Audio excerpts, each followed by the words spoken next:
di Asbagiyah itu ya karena tadi selain bukunya murah tapi nggak murahan. Artinya buku-buku yang baik pun juga ada di situ dijual dengan harga murah, bahkan nggak hanya di Kairo, di Alexandria itu juga ada.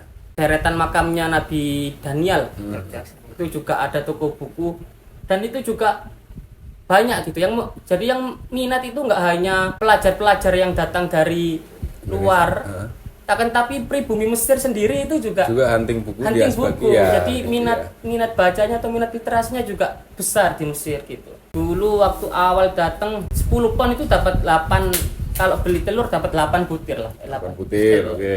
Sekarang itu 10 pon cuma dapat 2. 10 pon dapat 2. Jadi 1 butir 5 pon. Iya, 1 butir 5 pon.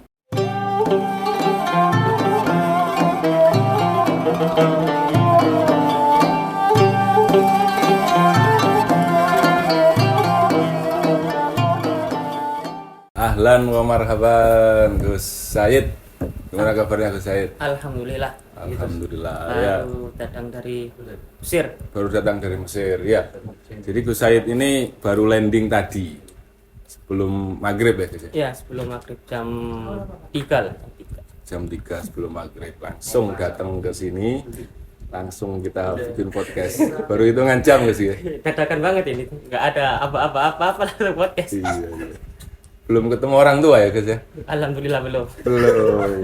Jadi Gus Said ini pulang dari Mesir tujuannya langsung ke Sanad.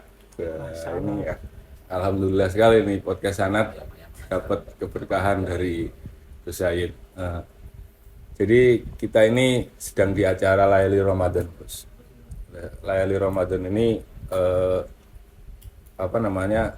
acara baru Sanad podcast untuk meramaikan malam-malam Ramadan.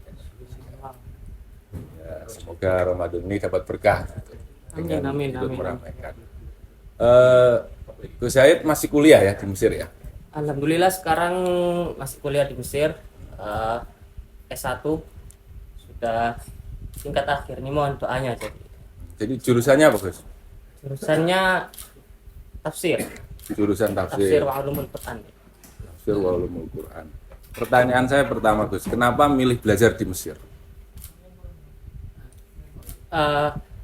Sebenarnya pertama dari suruhan orang tua yang melatar belakangi pertama kali abah ya suruh. Tapi lambat laun kok ya, meskipun itu dorongan dari abah pada awalnya, tapi tetap semakin beranjak ke SMA, ke jenjang SMA saya juga semakin tertarik juga untuk mendalami ilmu agama. Dan ya akhirnya cocoklah apa yang abah saya inginkan sama saya, terus sehingga lanjutlah ke Mesir, ke Timur Tengah. Memang Mesir itu untuk saat ini memang masih jadi kiblat keilmuan untuk ilmu-ilmu Islam Gus ya. Alhamdulillah. Sangat hidup sekali dinamika keilmuan di Mesir. Mungkin bisa Gus diceritakan sedikit dinamika keilmuan di Mesir gitu.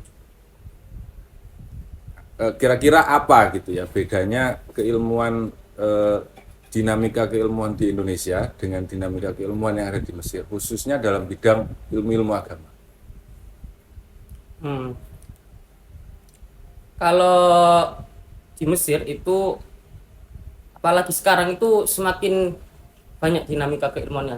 Dengan contohnya semakin bertambah banyak lembaga-lembaga kajian yang ada di Mesir sekarang. Contohnya seperti LBM, terus ada Lakpesdam juga, ada SAS Center, terus Mizan. Itu sangat banyak, dan alhamdulillah para peminat atau aktivis-aktivis kajian ini juga semakin ikut bertambah dengan seiring bertambahnya jumlah anggota. Jadi sangat ramai sekali, alhamdulillah. Semakin tahun di Mesir mereka juga semakin kompetitif, dalam artian nggak hanya untuk ikut kajian aja, tapi juga ingin menelurkan sebuah karya. Jadi kalau di sana itu setiap kajian nanti pada akhirnya adalah menelurkan sebuah karya berupa buku. Nah, nanti diterbitkanlah sebuah buku setiap setahun sekali. Jadi hasil kajiannya itu Nah, kemudian hasil kajiannya dibukukan, bisa dinikmati atau bisa dikaji oleh orang di luar Di tempat luar kajian, tempat kajian itu. itu. Jadi manfaatnya lebih besar lah ya, Ya, kalau lebih dibikin besar. buku ya. Juga nggak hanya terbatas pada mahasiswa Indo yang ada di Mesir, juga bisa dibaca oleh para pelajar-pelajar juga yang ada di Indo. Di Indo ya. Mesir itu kan gini ya, di Al Azhar Gus ya, Ya, ini di Al yang Azhar. dimaksud Mesir ini kan kuliah di Al Al Azhar. Azhar. Al Azhar itu kan usianya saja sudah tua sekali ya. Isinya ya ulama-ulama, kita tahu gitu. Sejak sudah lama sekali Al Azhar itu memang menelurkan banyak tokoh-tokoh. Banyak. Apa kira-kira menurut Gus yang spesial dari Al Azhar? Menurut Gus sendiri gimana?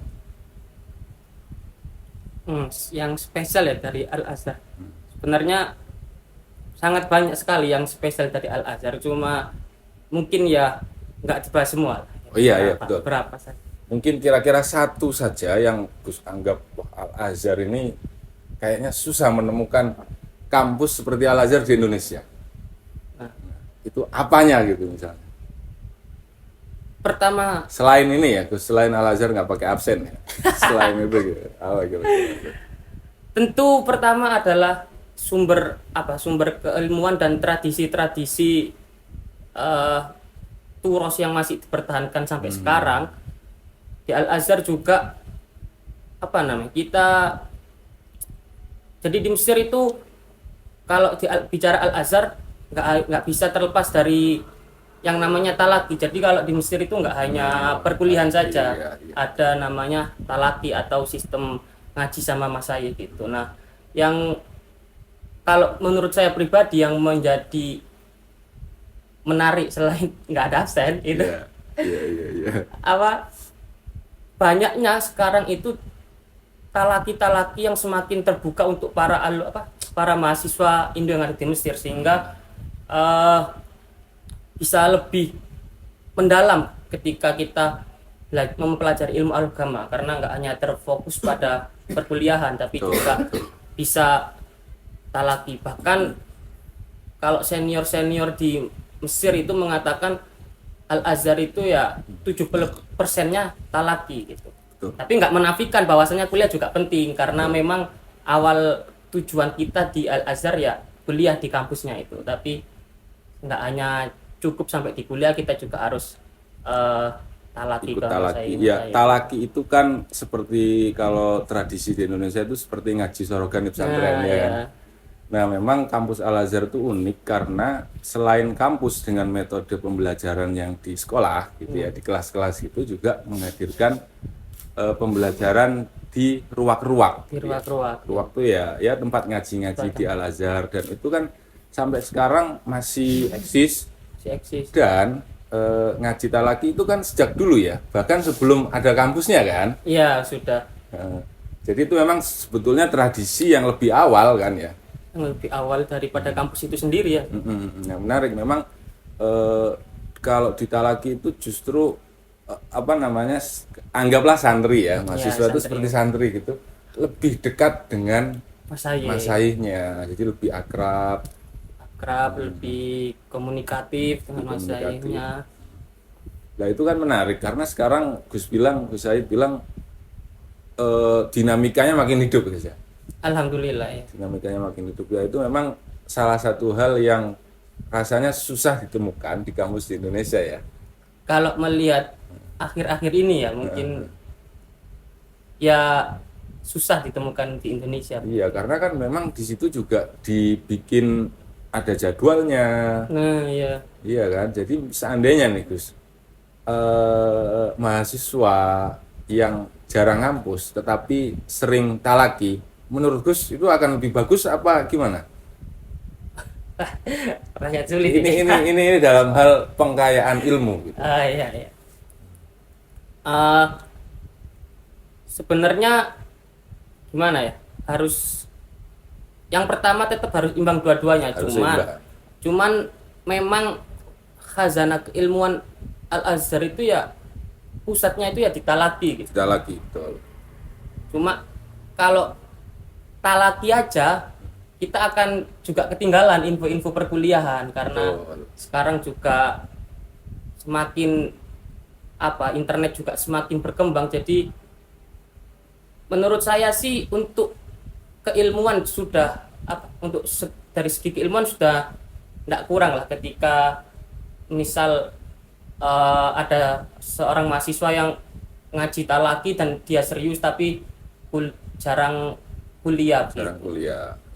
Kalau dari segi pengkayaan ilmu tetap dapat, cuma kan alangkah lebih baiknya juga diimbangi dengan kuliah karena itu tadi yang seperti saya bilang di awal, tujuan awal kita. Iya, betul. Oke. Selanjutnya mengenai ini, Gus. Mesir itu juga terkenal dengan pusat literasi atau bisa disebut sebagai gudangnya referensi-referensi kitab-kitab yang itu jumlahnya banyak sekali. Ada toko buku yang beraneka ragam, ada juga asbagialah. Gimana, Gus? Pandangan Gus Said mengenai sekaya apa sih kalau kita mau mencari referensi di Mesir itu seperti apa, coba diceritakan kita gitu. Ini menarik ini karena berbicara tentang referensi karena memang sangat banyak sekali di Mesir, bahkan surganya kitab lah di Mesir. Surganya kitab. Bahkan kalau kita lihat semisal ada Ma'rid atau pameran internasional buku di Kairo itu, ya, itu kita akan melihat banyak yai-yai yang punya murid di Mesir itu akan titip kitab gitu, titip kitab ke santrinya untuk carikan kitab apa-apa, dan itu pasti ada gitu. Pasti ketemu ya. Pasti ketemu, alhamdulillah. Itu kalau di pameran internasional atau ya di toko-toko kitab biasa. Kalau ada juga yang namanya asbagia. Atau bahasa Indonesianya itu ya toko buku bekas lah. Buku bekas, betul. Nah, cerita nih menarik nih, toko buku bekas. Jadi kalau di Indonesia tadi sebelum podcast sudah berbicara dengan Mas Erik, katanya sudah mulai banyak yang tutup kalau di Indonesia karena salah satunya juga akibat pandemi kan. Ya. Tapi alhamdulillah di Mesir meskipun juga terkena pandemi, tapi justru sekarang itu semakin bergeliat. Nah, bergeliat toko-toko bekas itu, bahkan saking serunya itu kadang kita malah rebutan beli buku itu sama pengajar universitas gitu. Sama dokter pengajar di Azhar. Jadi kadang kita ke toko buku ketemu sama dokter, terus kita mau ambil buku, terus dokternya juga pengen buku itu, kita sungkan gitu kan. Jadi banyak banyak banget. Terus yang bikin kenapa kok semakin banyak toko buku asbagia dan rame itu salah satunya harganya juga murah. Harganya murah ya, tentu karena buku bekas ya. Ya, harganya murah tapi bukunya bukan murahan gitu. Oh, betul. Harganya murah, bukunya bukan murahan. Dan sekarang sudah semakin canggih, toko bekas itu nggak hanya kita datang ke tempat terus nyari satu-satu persatu gitu. Nggak hanya demikian, sekarang juga sudah merambah ke dunia sosmed lewat Facebook. Jadi sekarang pesan buku di asbagia atau toko buku bekas itu bisa lewat sosmed ya. Jadi nanti para penjualnya ini akan share kitab atau buku-buku di Facebook. Nanti kita kalau pingin tinggal tulis di komen Hagas atau booking lah istilahnya. Okay. Nanti setiap hari Sabtu lah ketemuan di mana gitu sama penjualnya itu. Jadi toko buku bekas ini itu kan kalau hunting buku di toko bekas itu menarik sekali. Menarik. Ya, sekarang masih banyak itu teman-teman yang suka keliling-keliling asbagia karena jumlahnya kan banyak banget ya. Iya. Di Kairo sendiri ya. Banyak banget. Sekarang nggak makin banyak, malah sangat banyak. Sangat banyak. Malah jadi bahan rebutan di asbagia itu ya, karena tadi selain bukunya murah tapi nggak murahan. Artinya buku-buku yang baik pun juga ada di situ dijual dengan harga murah, bahkan nggak hanya di Kairo, di Alexandria itu juga ada. Di deretan makamnya Nabi Daniel itu juga ada toko buku, dan itu juga banyak gitu yang minat itu nggak hanya pelajar-pelajar yang datang dari luar. Heeh. Tapi pribumi Mesir sendiri itu juga hunting buku di hunting buku. Asbagia. Jadi minat bacanya atau minat literasinya juga besar di Mesir gitu. Jadi ya semakin bertumbuh lah, semakin marak. Jadi Asbagia. salah satu alasan mengapa Asbagia di Mesir itu tinggi karena warganya juga punya minat baca tinggi minat baca gitu yang ya. tinggi. Iya. Oke. Nah, Gus Said sendiri kalau hunting ke Asbagia biasanya nyari apa itu?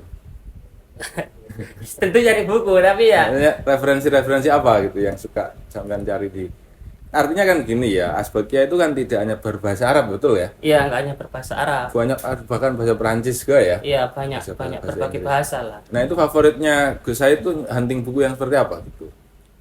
Biasanya kalau di Asbagia, kalau saya itu nyari kitab-kitab yang nggak berjilid-jilid, kitab-kitab yang Kecil-kecil kecil-kecil, ya, tapi bagus isinya. Kayak karya-karyanya Syekh Abdul Halim Mahmud atau Sastra ini. Syekh Abdul Halim Mahmud ini lebih ke peradaban, terus filsafat juga, Filsafat. persoalan sosial lah, sosial, bahas kenapa kok. Terus ada namanya Syekh Muhammad Al-Ghazali, itu ada sebuah buku namanya Sirru Ta'akhuril Muslimin Anil Hor. Jadi bagus apa? Ini buku yang terakhir tadi. Iya. Itu pas ke Asbagianya niat nyari atau pas window shopping terus ketemu gitu? Artinya pas lihat-lihat ketemu gitu atau gimana? Itu ya lihat-lihat aja, awalnya lihat-lihat terus ketemu kok judulnya bagus. Ambil. Kalau yang dari awal sudah ada niatan itu biasanya yang di Facebook itu, nyarinya di Facebook. Ya kayak kemarin juga beli yang buku berjilid-jilid karena kalau di toko kitab kok sulit waktu mencari, akhirnya lihat di Asbagia di Facebook, nemu ternyata, akhirnya ya beli gitu. Karena kalau buku baru itu kan mesti ada iklannya ya. Biasanya kan buku baru atau buku-buku yang memang dijual diterbitkan baru gitu. Kita ke toko buku biasa itu kan kita ke sana memang niat nyari gitu. Ya, nggak banyak nyari yang lain gitu. Kalau ke Asbagia kan beda ya motivasinya ya. Motivasinya beda ya. Iya kan? Jadi kalau kita datang itu kayak rekreasi aja. Ya, kayak rekreasi. Senemu-nemunya bener. Kadang malah kebanyakan nemunya kan ya. Kadang malah bawa satu koper kabin itu yang biasanya itu bisa full kalau malah lagi mood nyari buku gitu. Nyari buku. Iya memang menarik gitu. Kadang kita masuk ke Asbagia itu banyak hal-hal yang tidak terduga. Ya, banyak hal yang tidak terduga benar. Jadi di situ. Nah, itu salah satunya. Yang kedua mungkin mengenai maktabah. Maktabah dalam arti perpustakaan. Ya. Di Mesir kan juga terkenal menyimpan naskah-naskah kuno. Banyak perpustakaan yang sampai sekarang dikelola dengan baik, menyimpan banyak naskah-naskah Babon gitu. Iya. Dan itu kan mungkin Mesir itu susah ditandingi gitu ya. Bisa cerita itu referensi dari perpustakaan. Pengalamannya gimana tuh? Pertama kalau di Azhar sendiri juga punya perpustakaan khusus. Itu besar banget dan juga kitabnya banyak banget, pokoknya lengkap lah, bisa dikatakan lengkap. Itu biasanya dipakai sama senior S2 kalau mau bikin kalau S2 itu tesis itu. Nah mereka biasanya itu merenungnya ya di perpustakaan di Al Azhar itu, nyari referensi, nyari apa. Terus ada lagi yang namanya itu di Alexandria, namanya Biblioteka Alexandria. Ya, itu memang itu perpustakaannya besar banget, terus bukunya bervariasi sangat banyak, dari nggak hanya tentang membincang ilmu agama tapi juga ada ilmu sosial, kayak ilmu ijtima apa dan lain, ada kimia juga, ada matematika. Wah, itu sangat-sangat menarik lah untuk dikunjungi dan dinikmati gitu. Dan juga di situ nggak hanya perpustakaan, kita juga disediakan ada sebuah komputer gitu, kita juga bisa ngakses ya. Bisa ngakses gitu. Terus juga ada warisan-warisan sejarah Mesir yang dipajang di situ. Emang sangat sangat besar sekali kalau bagi pecinta literasi, bagi yang suka baca, Mesir itu Nah, memang nggak ada tandingan. iya Ya? surganya lah. Surganya ya. Yang penting nggak males lah. Gitu ya. Iya. Kayaknya kalau kuliah 4 tahun kurang kayaknya dari sana. Kayaknya kurang kayak. Mau nambah S2 ini kayaknya. Insya Allah ini mohon Insya doa aja Mas Allah. Erik ini lanjut insya Allah. Siap, sih doain terus. Selain itu ya, kalau boleh tahu ya, sekarang ini kan karena di Mesir itu kan hidup sekali ya wacana intelektualnya ya. Iya. Ada diskusi di mana-mana, referensinya banyak. Maksudnya. Kalau misalnya mengenai persoalan agama langsung tanya ke dosen yang kalibernya itu emang internasional. Gitu. Internasional ya kelasnya internasional. Apa sekarang wacana yang sedang berkembang di sana? Wacana keilmuan Islam dah khususnya. Wacana keilmuan Islam yang Sedang ramai yang berkembang di sana. kalau akhir-akhir ini itu lebih ke ini ke membahas tentang Palestina Israel. Oke, politik ya. Politik ya Palestina Israel Seru itu ini. akhir ini sangat berkembang di Masisir, utamanya di lingkungan Masisir. Masisir itu masyarakat Indonesia di Mesir. Di Mesir. Namanya Nah, Masisir ya. Masisir. Oke, ya. Nah itu eh, sangat berkembang karena memang kita sebagai santri Al Azhar, kita tahu sendiri lah, maksudnya Al Azhar. Santri Al Azhar Ya, santri Al Azhar. Kita tahu sendiri Al Azhar itu sangat mendukung dan sangat mendukung terhadap perjuangan rakyat Palestina. Oke. Bahkan Grensa itu juga sangat menganjurkan siswa-siswanya untuk selalu memikirkan tentang rakyat Palestina. Oke. Dan juga bentuk nyatanya Al Azhar juga mengirimkan sumbangan bantuan ke Gaza itu lewat Rafah. Nah itu kita sebagai santri Al Azhar,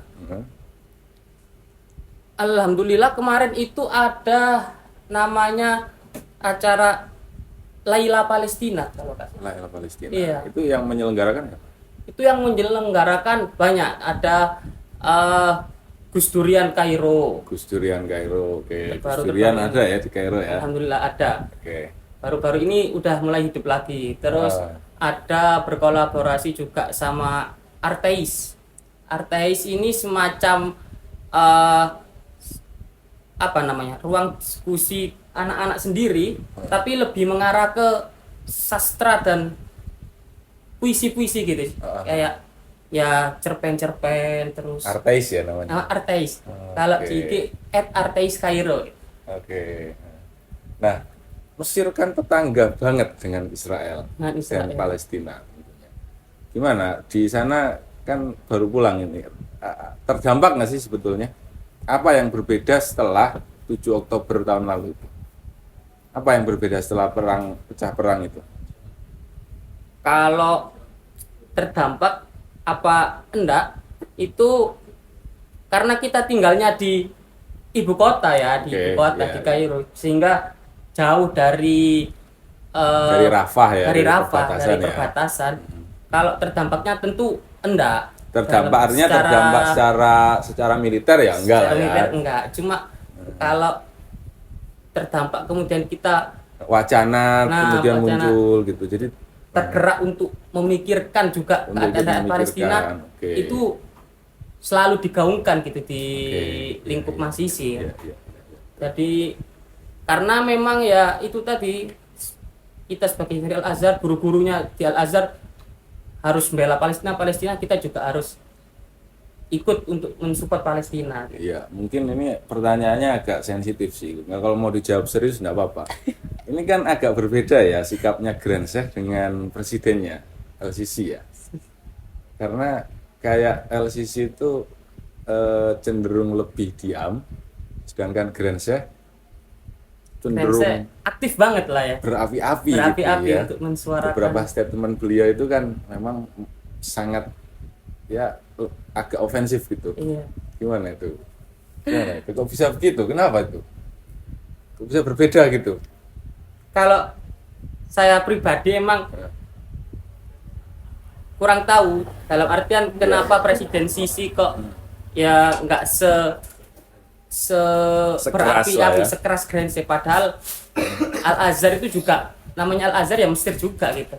Kalau Mesir tidak ada Al-Azhar ya mungkin orang nggak tahu Mesir juga ya Gus ya. Iya gitu ya. Iya kan? Tuh, kasihan deh Mesir kalau nggak Al-Azhar gitu. Oh gitu ya, gitu ya.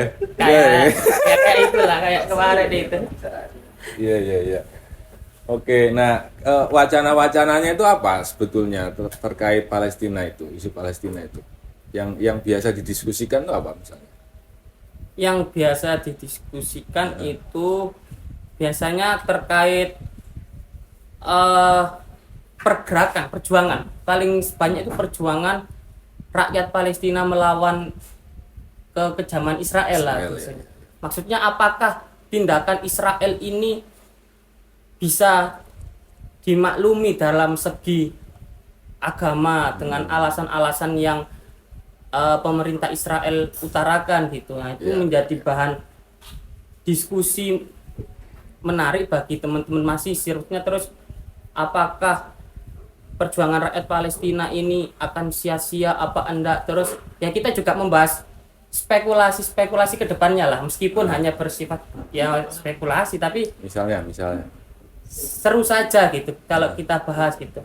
Ya misal sampai manakah nanti perjuangan rakyat Palestina, ujungnya akan kemana gitu? Apakah memang Gaza akan benar-benar hilang dan dimakan wilayahnya oleh Israel?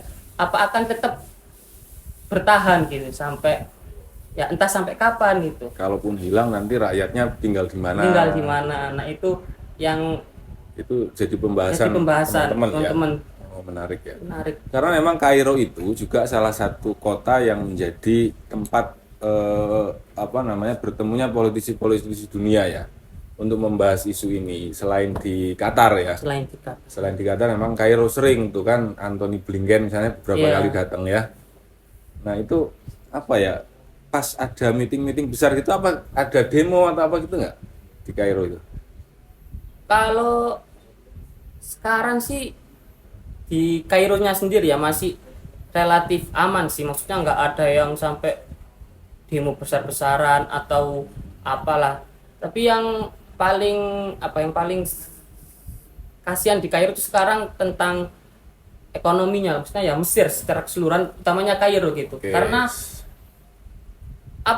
mata uangnya itu melemah gitu. Kalau melemahnya itu jauh, mungkin bisa diceritakan tuh.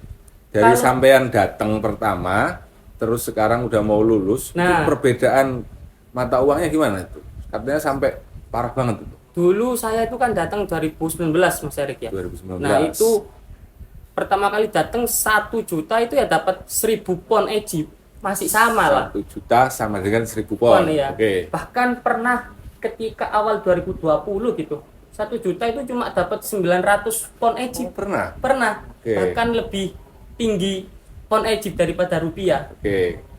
Nah, belakangan setelah pandemi itu berubah menjadi sangat drastis.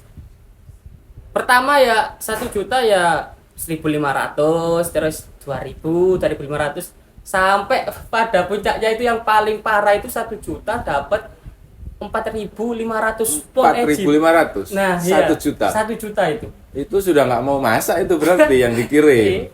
Ya, itu makan warung. 1 juta sudah alhamdulillah lah. Banyak. Artinya 4 juta itu kan 4.500 pon itu kan duit besar ya. Besar ya kalau untuk ukuran di sana ya. Ukuran di sana besar. Ya itu sampai parah sekali lah, maksudnya mata uangnya juga melemah. Terus kalau sekarang itu terbaru 1.300.000, sekarang 3.000. Oke. Nah itu gimana masyarakat Mesir jadi sekali ya dengan mata uang itu ya? Oh iya itu sangat kasihan banget lah kalau lihat kondisi masyarakat Mesir ya. Saya itu sering gitu, maksudnya ketika makan, nggak hanya makan sih. Contohnya ketika saya makan waktu itu mau makan di bakso Darosa namanya, bakso Darosa. Jadi di sana ada warung bakso. Ada warung bakso juga. Yang ngelola siapa, Guys? Yang ngelola orang-orang Indo juga. Mahasiswa juga. Oke, menarik. Nah itu waktu saya makan, saya lihat ada orang Mesir masuk gitu kan, masuk. kayaknya dia tertarik pingin mencoba bakso khas Indo ini gimana. Nah itu dia tanya harga kan, Iya. dia udah siap ngeluarin uang, terus dia tanya harga. Nah begitu dijawab sama mas-mas penjaganya harganya sekian, itu jadi mundur, nggak jadi makan, uangnya langsung dimasukin lagi Karena harganya mahal. karena harganya mahal. Oke. Nah, Terus ya sama kayak peralatan-peralatan yang ada di toko-toko juga itu semuanya naik gitu. Kayak kebutuhan pokok lah ya. kebutuhan pokok juga naik. Jadi masyarakat Mesir aslinya nih yang Terpukul. sangat terpukul gitu. Dulu waktu awal datang 10 pon itu dapat 8, kalau beli telur dapat 8 butir lah. 8 Butir, oke. Sekarang itu 10 pon cuma dapat 2. 10 pon 10 dapat. pon dapat 2. Jadi satu butir 5 pon. Iya, satu butir 5 pon.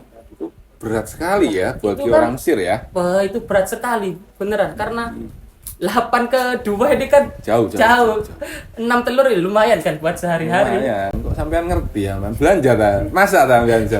Adalah masak-masak. Masak ya, oke. Ini kan menarik ya. Jadi di Mesir itu ternyata ada warung bakso. Ada warung bakso Ada juga. warung bakso. Gimana sih sebetulnya kehidupan mahasiswa di Mesir itu? Kok sampai ada warung bakso ini gimana ceritanya? Kok sudah kayak di Jeddah saja ini? Udah kayak kampung Indo, Pak. Ya, kayak kampung Indo. Ceritain dong, ceritain. Itu gimana? ya di Mesir itu kan karena memang mahasiswanya juga berangkat dari latar belakang yang berbeda-beda, Ekonominya juga termasuk jadi salah satu usaha mahasiswa guna menghidupi atau mencukupi kebutuhan kebutuhannya. ketika berada di tanah rantau itu ya banyak yang memutuskan untuk membuka matam atau tempat makan lah, restoran. Jadi Nah, itu salah satunya nggak hanya warung bakso aja, juga banyak ada warung yang lain. warung yang lain banyak. Banyak ya. Ada. Warung kopi juga ada. Oh wah, malah banyak sekarang kafe, Oke. tempat nongkrong bagi mahasiswa, wah, sangat banyak sekali sekarang. Dan itu laku, Bos. Alhamdulillah laku. Itu pelanggannya apakah orang Indonesia saja atau banyak orang Mesir ya? Kalau hanya orang Indonesia saja enggak, cuma kebanyakan orang Indonesia. Oke. Pelanggannya kadang kalau orang Mesir sangat jarang sih lihat. Yang ada ya orang Malaysia gitu-gitu yang masih Asia ya. Mahasiswa Malaysia yang di Kairo juga banyak ya. Iya banyak. Ya kadang juga nongkrong di kafe Mesir gitu. Banyak lah, sekarang juga ada warteg di Mesir. Ada warteg. Ada warteg, terbaru ada warteg. Soto Lamongan ada. Soto Lawongan. Wah, kalau menu soto ada di Batam biasanya. Oh. Tapi nggak tahu itu soto Tapi, mana, nggak tapi tahu. warteg ini menarik. Bener ada warteg. Beneran ada warteg. Warung Padang ada. Masakan Padang ada. Masakan Padang ada. Oke. Banyak apa? Bakso ada, warteg ada. Jadi Gus, bedanya apa kira-kira kuliah di UIN sama di Kairo? Kok sama aja nih, ada wartegnya, ada ini. Beda aja, Eh, beda negara. Beda negara, oke. Mungkin ya referensinya beda, Bahasanya kampusnya beda, bahasanya juga beda. lingkungannya Lingkungannya beda. Tetapi kalau ingin makanan khas Indonesia tetap ada. tetap ada. Jadi enak sebetulnya ya. Ya alhamdulillah bisa mengobati rasa rindu makan Oke ya, kalau pengen makan warteg nggak usah pulang ke Indonesia kan, udah bisa makan di sana ya. Tapi tetap suasana enak makan di Indo tetap. Oh gitu ya. Vibes-nya itulah ya. Vibes-nya beda ya. Mak, ya? Beda ya. Nah, memang mahasiswa Indonesia yang ada di Kairo itu jumlahnya berapa? Kok bisa sampai kayak gitu tuh? Terbaru kemarin itu saya baca di website itu sekitar 12.000 sampai 14.000 lah ya. Yang terdata itu sekitar segitu, karena memang, dan saya yakin setiap tahun bakal bertambah banyak karena ya nggak imbangnya antara yang masuk sama yang keluar ini kadang nggak imbang. Gimana tuh kok bisa nggak imbang, masuk keluar kan waktunya keluar ya keluar gitu. Hah? Contoh misal ada mahasiswa baru Al Azhar itu kadang sekali berangkat 1 tahun itu ya 1.000 sampai 1.500-an. 1.500 per tahun Indonesia mahasiswa baru. Mahasiswa baru. 1.500-an lah ya. Iya, sedangkan kan yang lulus itu kadang ya mohon maaf tapi emang begitu realitanya. Kadang Oke. cuma dari 1.500 800 saja yang lulus. Hampir setengahnya nggak Hampir lulus. setengah. Nggak lulusnya juga Lulus. nggak lulus saja, nggak hanya tersendat di Nggak bahaya ini sampai setengah ini. Hah? bahaya, ini ada Bahaya bahaya. ini. Bagi jadi kayak bosen lah lihat orang Indo di Mesir sekarang Nggak, gini Gus, banyak. maksudnya kira-kira apa penyebabnya? Kok kemudian dari 1.500 hanya 800 yang lulus gitu? Artinya gini, setahun masuk mahasiswa baru 1.500, Iya. yang keluar kira-kira 800-an. Berarti kan kira-kira hampir setengah tuh nggak lulus gitu. Nah, Atau nambah waktu durasi kuliah gitu. Kira-kira apa sih? Apa betah sekali di sana karena ada warteg tadi? Hah? faktornya tentu banyak ya. Maksudnya kenapa kok yang masuk segitu, yang keluar nggak segitu gitu kan? Maksudnya nggak imbang. Salah satunya itu juga itu tadi berangkat dari latar belakang yang berbeda. Jadi Latar belakang ekonomi maksudnya atau apa? pendidikan Oh, di Indo. pendidikan. Jadi Ya, ya. kalau menurut saya di pembelajaran di Al Azhar itu lebih kayak apa? Melanjutkan, maksudnya tahapannya sudah nggak dari awal lagi gitu. Maksudnya Misalnya di pesantren itu sudah punya basic, punya basic, di Al Azhar itu memperdalam, melanjutkan. begitu, Nah, ya. oke, terus Sedangkan sekarang itu banyak juga mahasiswa Al Azhar yang notabene bukan dari pesantren, sehingga oke. basic ilmu agamanya itu ya bisa dikatakan kurang lah. Mungkin pertama dari situ, sehingga Dari sisi bahasa juga mungkin, Bos. sisi bahasa sih kurang tahu ya. Kalau sisi bahasa saya yang lebih awas itu ya ke pendidikannya itu tadi, karena Oke, jadi mereka ini kemudian tidak bisa mengikuti pelajaran iya. karena tidak punya basic pesantren. basic pesantren. Karena gini ya, karena kuliah di Al Azhar itu kan advance ya. Ya, Advance ya, artinya ketika misalnya orang yang nggak pernah pesantren, nggak pernah tahu wacana keagamaan, terus masuk di fakultas misal Usuluddin misalnya, misalkan ya itu dia harus melakukan sejumlah akselerasi ya. nah ya percepatan lah ya. Harus belajar yang Iya. lebih, sangat lebih, dan tidak semua orang mampu benar. melakukan akselerasi itu ya. Bahkan ada ya beberapa itu ya ada sampai yang putus asa, nggak mampu, akhirnya balik ke Indo, belum lulus gitu. Karena memang nggak mudah untuk belajar bahasa Arab tanpa ada basic gitu loh. Emang sesusah apa sih Gus kuliah di Al Azhar? Kuliah di Al Azhar itu ya kalau sekarang ini ya susah-susah gampang, dalam artian kalau kita mau apa namanya, kalau yang ada Yang punya basic. yang punya basic itu Mungkin- terbagi lagi dalam artian gini, kalau misal pengen dapat gelar LC saja, gelar LC ini artinya S1 ya. S1 itu yang ada di Al Azhar sekarang itu pertama karena tadi emang awal nggak ada absen ya, nggak ada absen. Jadi kebanyakan mahasiswa itu menyepelekan absen, karena nggak ada absen terus masuk untuk ikut ujian saja gitu. Jadi nggak pernah ikut kuliah, tapi Nah. kemudian ikut ujian. Ikut ujian. Pas ujian karena nggak pernah kuliah, nggak bisa dong. Nggak bisa. Nggak pernah kuliah. Nah, akhirnya nggak naik lah begitu. Oke, jadi mahasiswa nih meskipun nggak ada absen ya tetap kuliah lah ya Gus ya. Kuliah. Tetap kuliah ya. Iya. Ya jangan masa ujian toh ya. Jatah. Sulit soalnya kalau jatah. Wong sing yang masuk terus saja belum tentu bisa ya. Tentu bisa dan lulus. Belum tentu bisa dan lulus, Apalagi apalagi yang nggak nggak masuk. masuk gitu. Ada nggak sih kira-kira salah satu jadi alasan untuk tidak mau lulus itu karena memang betah Gus? Karena gini Gus, Kairo itu kan ya suasananya enak, intelektualnya hidup, referensinya banyak, mau belajar budaya juga banyak, budaya sejarah Islam banyak. Artinya itu kan bagi sebagian orang itu melenakan Iya, memang melenakan. kehidupan yang seperti itu tuh.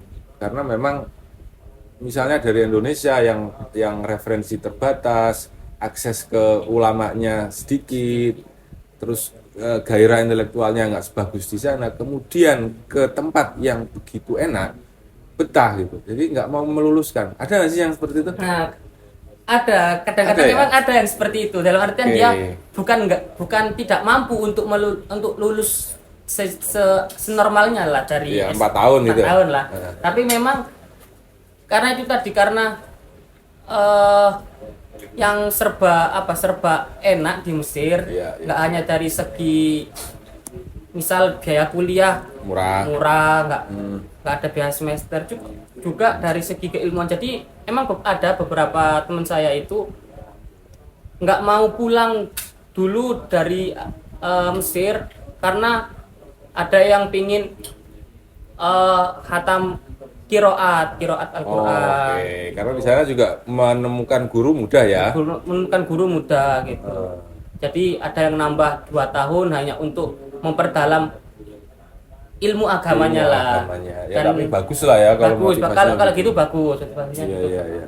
Jadi memang dia tidak hanya mengejar ijazah, Nah, benar. tetapi juga mengejar ilmu-ilmu yang mungkin dirasa kurang cukup di Ya, kampus kurang ya. cukup di kampus. Jadi bagus ya kalau yang Kalau teman-teman ini seperti bagus itu ya. lah, bagus. Oke, jadi lulus itu ya gak lulus suwe itu kanggung. Bener kagum. Ono kanggone lah ya. Bener.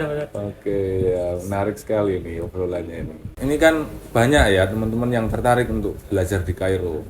Iya, Karena iya. sejumlah alasan lah. Mungkin Gus bisa kasih pesan dan nasihat kepada teman-teman yang punya niat untuk belajar di Al-Azhar. Sebelum nanti kayak tadi itu yang nggak pulang-pulang, nggak lulus, nggak mau Nah. kuliah, pesannya gimana Gus kira-kira? Jadi kalau pesannya maksudnya bagi teman-teman yang mau lanjut di Al-Azhar itu jangan cuma mencari tahu tentang sisi positifnya aja yang ada Oke. di sana. Karena memang banyak juga sisi negatifnya yang itu bakal melenakan kita banget lah, bakal melenakan kita kalau kita nggak tahu gitu. Jadi infonya itu kalau mau ke sana harus imbang, Oke, antara sisi positif Iya, sama iya, iya. sisi negatif. Karena kalau kita berekspektasinya terlalu Terlalu tinggi, nggak sesuai kenyataan, nah itu juga akan bahaya. Oke ya, jadi teman-teman yang ingin punya niat atau Iya, serius. berniat belajar ke Kairo ya tolong dicari infonya, nggak cuma dicari tahu yang enak-enaknya aja, tapi juga benar. informasinya diiniin secara lengkap Secara lah ya, lengkap lah dicari ya. secara lengkap. Nggak enaknya apa lah, jadi nanti bisa jadi pertimbangan antara yang baik sama enggaknya. Ini kira-kira kalau bagi pribadi kita masing-masing, kita bisa nggak melewati hal nggak enak itu, sehingga kalau kita nggak bisa ya lebih baik nggak usah ke Al-Azhar. Karena usah ke juga Al-Azhar dulu, di ya. Indo juga banyak, maksudnya keilmuan pondok pesantren terutama yang membahas Oke. keilmuan Islam itu juga banyak. Jangan kalah banyak ya. Ya, karena emang di Al-Azhar ya terkesan bebas, sehingga kalau kita nggak sadar diri juga nggak bisa ngontrol. Nah, ke Bisa sana terlena ya. bisa terlena, nggak pulang-pulang, terus ya Ya, gitu-gitu aja gitu-gitu gitu. aja ya, bukan itu tujuan ke Al-Azhar Nah, ya. ya bukan itu. Oke, Gus Said, terima kasih banyak. Semoga yang dicita-citakan nanti semua Amin, terwujud. amin. Jadi pemikir besar lah ini nanti. Amin, insya amin, Allah. amin. Oke, terima kasih banyak Gus. Sampai Oke. ketemu lagi. Ya, makasih.